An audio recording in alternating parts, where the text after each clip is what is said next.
Thank you for the opportunity for the reaction. Yes, within Brussels Airport, I am responsible for the development of the passenger airline network, destinations and flights, and also to attract passengers from and to the catchment area. And the latter we do via consumer marketing, but also B2B via the travel agencies. First of all, I would like to compliment Luc and the team for all the work that has been done. I think we see a great overall vision on the development of the high-speed trains to replace flights under 500 kilometers. Personally, I'm not so sure about 700 kilometers because then you see that the flows are already becoming much thinner than the large volume flows under 500 kilometers. And the good thing is that the analysis presented gives an overall vision. It's market potential, it's cost, it's the analysis of the required infrastructure, and of course, very importantly, also the environmental gains.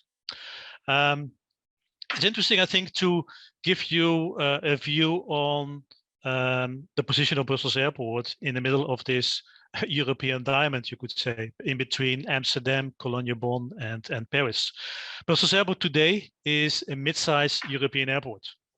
27 million passengers, 60 passenger airlines, 15 cargo airlines, 200 destinations worldwide.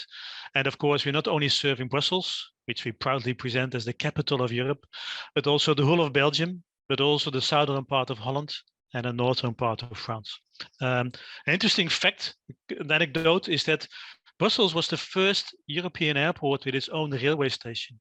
Literally, we were the first European airport with its own railway station. But as we all have seen through Europe, a lot of things have developed in the past 40, 50 years. But having this railway station also was a hurdle, because today we face a huge challenge. The high-speed train link from Amsterdam to Brussels, Amsterdam, Brussels to Paris, runs just 2 kilometers away along our airport. High-speed train 2 kilometers away from an international airport is not a real thing anymore. And the high-speed train link from Brussels to Germany is even not close to the airport. And to make a very blunt statement, we think that many years ago, Belgium has made a severe and historic error. Because due to the expected costs to build the high-speed train link, Paris, Brussels to Amsterdam, it was decided to exclude Brussels Airport from the high-speed link to the north, going from Brussels to Antwerp and beyond. Of course, high costs because it needed some restructuring of the rail link. It needed the building of new railway tunnels, which happened a few years ago anyhow, because we then built the so-called Diabolo link from Antwerp via Brussels to Leuven. The thing for us as an airport is that all airports around us are very well connected, because these airports are connected, as we say, en route. Amsterdam Schiphol is located in between Rotterdam and Amsterdam, and both Thalys and Eurostar touch base at Schiphol before they end their train ride in Amsterdam. The same goes for Frankfurt Main Airport. Between Cologne and Frankfurt, and the ICT trains stop at Frankfurt Main.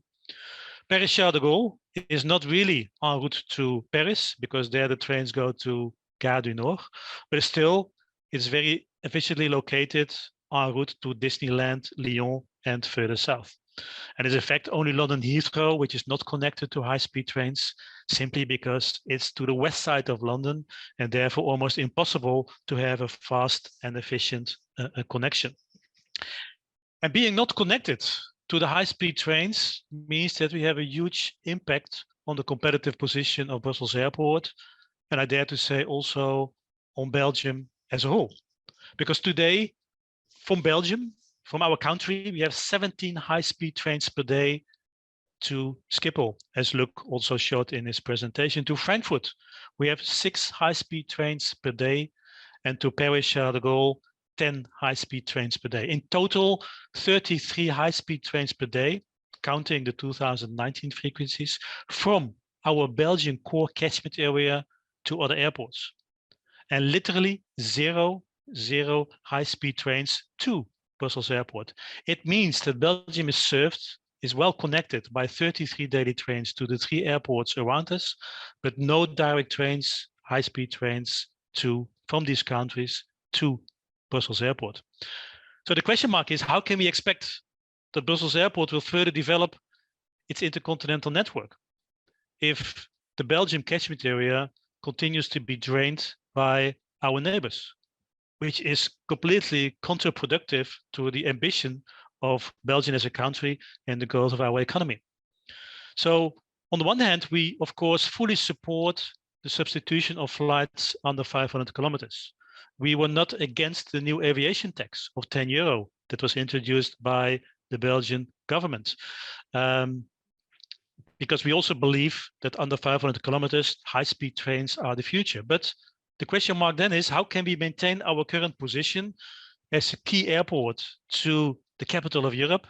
How can the Belgian economy maintain its intercontinental flights to the likes of Tokyo, Singapore, Toronto, Washington, when we are missing these high-speed train links to the other European cities? So in our view, the roadmap is clear.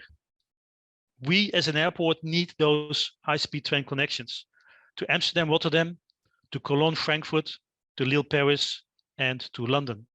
And the roadmap was presented by Luc very, very clearly.